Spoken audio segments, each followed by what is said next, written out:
We are not separated by the efforts that we make. Get real.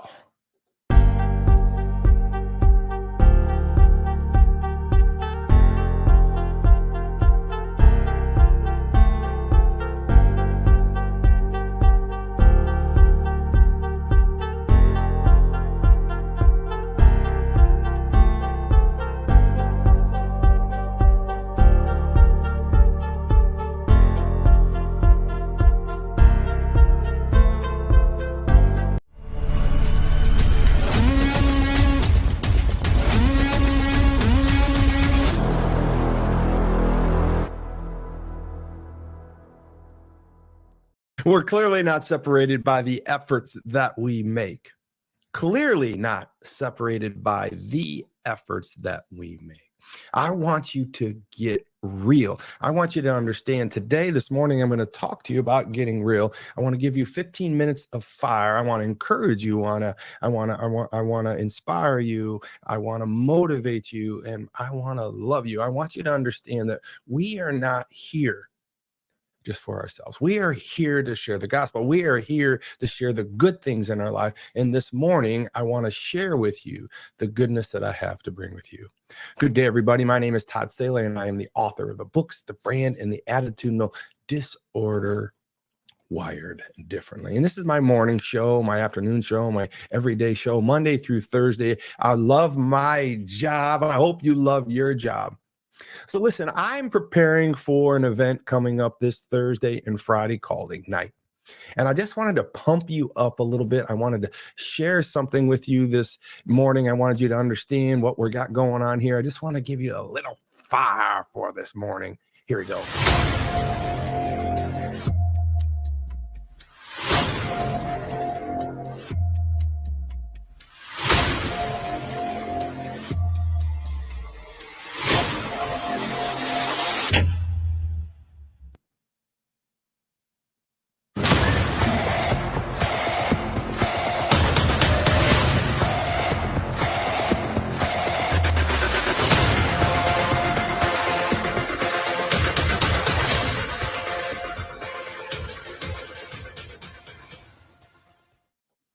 I'm going to be in Iowa Thursday and Friday giving the morning keynote. I'm super excited to do this for an amazing group called Ignite. Ignite is a great Christian outfit, encouraging business people, encouraging people to grow their lives in the ministry and the Spirit of God. And I wanted you to understand that we can do all these things. We can balance God in our life in this world. I feel like we all need to understand sometimes that I need to remind you that we are wired differently. We're wired differently. That means we are misfits of this world. We are wired differently than the earthlings that are walking around out there. I want you to understand you've been called to be different. And when you've accepted Christ, you are wired differently. And we do not fit in this world. We have to stay together. We have to work together. We have to grow our organizational and our religious and our belief structures through Christ together. And one way to understand that is to understand that Galatians 6:9, do not become weary in goodness, for the proper time we will reap the harvest if we do not quit. So what I wanted to talk to you about getting real this morning is I wanted to talk to you about Galatians 6:9. I wanted to talk to you about this idea of do not become weary, do not grow weary, do not quit. My job is to inspire. My job is to love you. My job is to encourage you. My job is to help sustain this world that we live in with our wired differentiality, right? Our ability to be misfits, our ability to keep going. There's a critical belief quote that I have in my book, chapter 2 of my first book, and it's called The Distance, is the name of the chapter. But the quote I give you is that it is not the efforts that we make, but the distances we are willing to go. It's not the efforts that we make, but the differences is the willingness to go further. Galatians 6:9 shares with us this idea of going further. Galatians 6:9 shares this idea with where Paul is writing to the Galatians, do not give up. Do not be weary. I am here for you. God is here for you. I want to encourage you. What separates us from the others is this idea that we are not impacted only by efforts, but we are willing to go the distance in goodness. And that's what I wanted to share with you today. I wanted to kind of break this down. It's a critical belief of mine, this quote in chapter 2 of my first book, Wired Differently. It's not the efforts that we make, but the distances that we are willing to go that separates us. It's not the efforts that separate us, but the distances we're willing to go. And so here's what I kind of want to do is set you up with this story. I kind of want to set you up with this story about a little boy in the race. And it takes place a long time ago. And a little boy went to his father and he said, Father, I want to run this race. He says, son, you're only in third grade. What are you talking about? Well, we're having a track meet at the school, and I want to run this 440-yard dash. And the father says, well, that's a long ways around that track, son. And the son said, is it? It's one lap around the track. And the boy said, Father, I want to do that. And the father looked at the little boy and he says, listen, a lot of those boys in third and fourth and fifth grade are going to be bigger, faster, and stronger than you. I know that, Father. But I want to run the race. He says, well, if you want to run the race, listen to me. Here is how I want you to run the race. Yes, Father. He says, I want you to train. I want you to prepare. I want you to go down to the track every day. It's just a couple blocks down the road. And I want you to come back and tell me after you run every day that you've created a lap and you've been able to run the whole lap twice without stopping. Yes, Father. So the boy went down to the track every day for a week to 2 weeks. And finally, in roughly 4 or 5 days, he came back to his father and he said, listen, Dad, I went around the track twice and I never stopped. He said, great. So now, son, I want you to go back to that track. We only have a week left for this race. And what I want you to do is I want you to run as fast as you can for half of the track and then stop, and then half of the track, then stop, and then half of the track. And the son, yes, Father, I will do that. And he did that, and he did that, and he did that, and did that. He says, Father, I've done it. He says, son, listen, you're ready for the race. And the son said, yes, Father, yes, Father. The day of the big race came, and it was a great big deal. The whole elementary school was there, and all the kids from third, fourth, and fifth grade were there. And finally, the race had kind of come up. And the father remembers talking to the child and saying, you trained hard, you did your reps, you did what I asked you to do, son. And the son said, well, now how do I run this race? And the father said, listen, before you take off, I want you to follow these instructions, son. You've trained hard. Yes, Father. He said, son, when you get on that line before the gun goes off, I want you to understand. I want you to run the race this way. Yes, Father.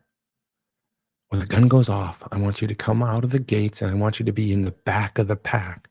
I want you to get right in behind all of them, and I want you to just jog your way like we practiced the first week and just take your pace, not too far off the leader, but get right in the back of the pack. And when you come out of that first turn, I want you to start to kick it up a little bit, and I want you to get into that second part of this turn of halfway through the track, and I want you to be moving your way up so that you're just taking off the back half of that pack. And when you get back to the third corner, when you start to come around that third corner, son, I want you to really start to bear down and look at the first runner at the top of the pack, and I want you to look at him and only look him, and I want you to go after him. Yes, Father. And when you get around that third corner, you come around the back of the third corner, it'll be the last 100 meters or 100 yards or so. And when you see me, I'll be right at the end of that corner. And when you see me at the end of the corner, this is what I've not prepared for you, but God has prepared for you. I've born this into you. When I drop my hand like this, all I want you to do is run as fast and as hard as you can and never quit. Yes, Father. All the runners took their places on the line and they looked around, and the little boy looked at the big boy next to him and the little faster, stronger boy to the left of him, and he was a little bit nervous. And the marksmen began to take your mark. Set. Pow! The gun went off, and the boy took off just like the father said. He got right behind the pack. He came around that first corner way in dead last. And as he came up to the second quarter, he was looking a little bit stronger. He moved up into half of the pace. And when he got halfway across the track, he started to feel his stomach a little nervous and a little cautious and a little tired, but he moved up to the half of the pack, and he started moving to the forward, and he got to the third corner. And as he got to the third corner, He remembered what his father said, and he said, I must get to the leader. I must get to the leader. And he put his eyes on that leader, and he bared down on that leader. As he closed in on the leader, he saw his father standing on that last corner turn, and remembered to do what his father said. As he looked at his father hanging on that fence, on that gate, with a big smile on his face, with his hand up high, as the boy saw his little father, the father dropped his arms. And the boy did what his father asked. He ran as fast as he could. He couldn't feel his legs. He couldn't feel his arms. His stomach hurt, but he just kept running. He kept running. He kept running. And his father remembered telling him, he says, never look back. Never look back. Just run as hard as you can. And as that little boy ran his little legs off and his little stomach off, and as he got to the final finish line, he passed that final, larger, bigger, faster, stronger boy and won the race. And as he fell down at the finish line, some miraculous way, his father was sitting there, standing there. And as the boy got up and he saw his father, the father corralled his son and says, you did it, son. Well done, my faithful son. The boy was so happy. He was crying and he was happy and he was out of breath. And the father was emotional as they hugged. And he looked at the father and the father looked at him and he said, now, son, I want you to see something. Turn around and look at the rest of the pack. And as the boy looked at the rest of the pack of all the bigger, faster, stronger runners in 3rd, 4th, and 5th grade, he saw that all of them had quit or were walking across the finish line. Only 2 boys finished the race. And see, at this point, I want you to understand in the story, I want you to understand this little boy in the race. I want you to understand the efforts that he had made were very, very strong. But it wasn't the efforts that he made that mattered so much. And at this point, the little boy at something like 10 years old had probably learned more than most of you, or many people know, have learned in a lifetime. And this is what I want to share with you today. Is that the little boy learned. He learned in his mind. He learned in his efforts. He learned in his distance. It's not the efforts that will separate us, but more so the distances that we're willing to go. Because the little boy really didn't run faster. The little boy really didn't actually run harder. He literally just ran further. He literally just ran further. And this is what I want you to understand today. I want you to get real in your spirit. I want you to get real in your mentorship for other people. I want you to get real in your life. I want you to understand this critical belief that we're pulling from Galatians 6:9. Let us not become weary in doing good. For the proper time we will reap a harvest if we do not give up. Do not give up. Finish the race. Go further. Go more. It's the distance that separates us, not the efforts. The little boy clearly made that image for us in that story. So here's what I wanted to break you down to is I want you to understand in Galatians 6:9, it does says, let us not become weary in being good. And what does that mean in being good? That is, let us not quit in the spirit. Let us not quit in the spirit. You are not called to quit in the spirit. You're called to grow in the spirit. You're called to share in the spirit. And this is what I want to share with you today. Get real. Get real. Get real. Our stance in getting real in mentorship, and getting real stands for this goodness in the spirit, which Paul is calling us to do, to not quit in the spirit, not quit in teaching others, not quit in our mentorship, just like the father to the son in this relationship story. R stands for relationships. We're going to get real in the spirit. We've got to understand that we cannot get weary in becoming good. We cannot become weary in doing good. Let's not become weary in our relationships. Do not give up on people too quickly. Do not give up on the spirit. Do not give up on your calling. You're not always going to be infirmed every time you reach out. You're not always going to be infirmed from people and their people and other people. I want you to understand that we cannot get weary in our relationships.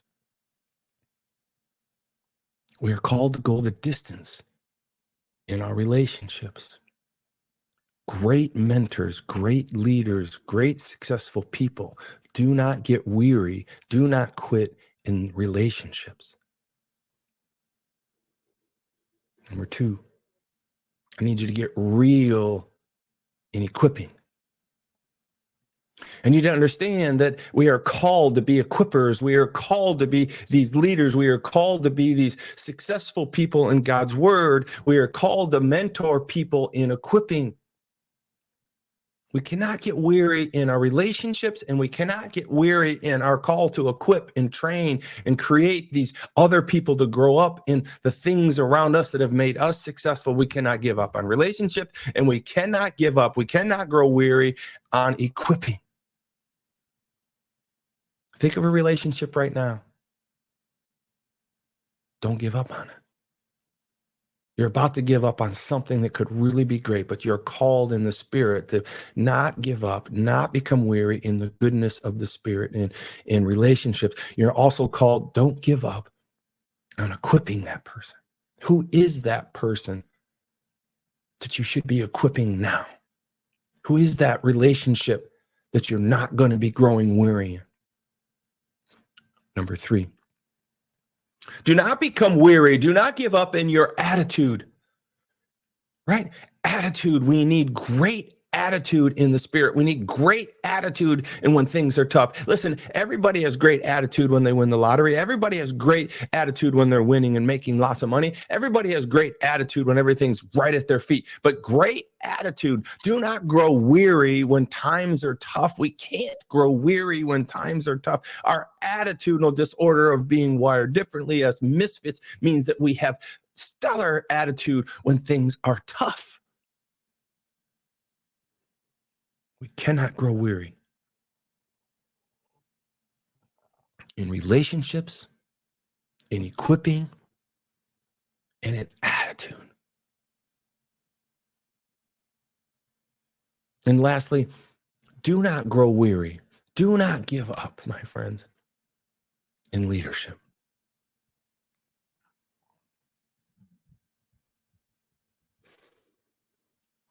Everything in this world rises and falls in leadership. We cannot become weary in our leadership. We cannot become tired in our leadership. We cannot become quitters in our leadership. Everything is for naught if our leadership isn't in check and we are not growing weary of our leadership. We cannot quit. The greatest mentors of all time, the greatest leaders of all time have dealt with relationships, have dealt with equipping, have dealt with attitude, and have clearly had to define themselves by their leadership in these times by not growing weary. And you say, well, what do you mean everything rises and falls in leadership, Todd? Well, I was listening to John Maxwell several years ago, and he talked about leadership, and he said to the entire crowd, I was sitting in the front row, and he said, everything rises and falls in leadership. Everything rises and falls in leadership. And the room was quiet. And then one man in the back of the room raised his hand, and John said, can I help you, sir? And he says, well, what do you mean by everything? The room was quiet again. And John, who's normally sitting down when he speaks, I believe he even stood up, and he looked at the man in the back of the room, and he said, I said, everything rises and falls with leadership. Bar none. Anything and everything in this world rises and falls with leadership. My friends, you are called to be leaders in this wired or differently mindset movement and mission and ministry. My friends, you have been called by God to share the gospel, to train up the saints. You have been called to do these things. You're gathered here to listen today just for these very things I'm talking to you about. And I want you to understand, you cannot become weary in goodness. The Apostle Paul is saying, become not weary in the Spirit. Get real. I'd just like to close this morning with the verse on my hand here, 2 Timothy 4:7. I've fought the good fight. I have finished the race. Now it is time to receive the crowns of righteousness. I want you to think about that when we talk about growing weary. I want you to think about that when we start to get tired and we want to quit in goodness. I want you to think about that when we get to the point of literally not wanting to participate in relationships, not wanting to participate in equipping people anymore, of feeling like our attitude just sucks for so no more reasons and we just can't go on any further, and that we don't want to lead anybody because we are not going to let that happen. We have been called to not grow weary. We will be tempted and tested to become weary, but we will not grow weary, because 2 Timothy 4:7 says, I have finished the race. I have went the distance. Now I will receive the crowns of righteousness. Are you going to receive the crowns of righteousness? Are you going to not become and grow weary? I think not. Critical belief. We are not separated by the efforts that we make, but the distances we are willing to go.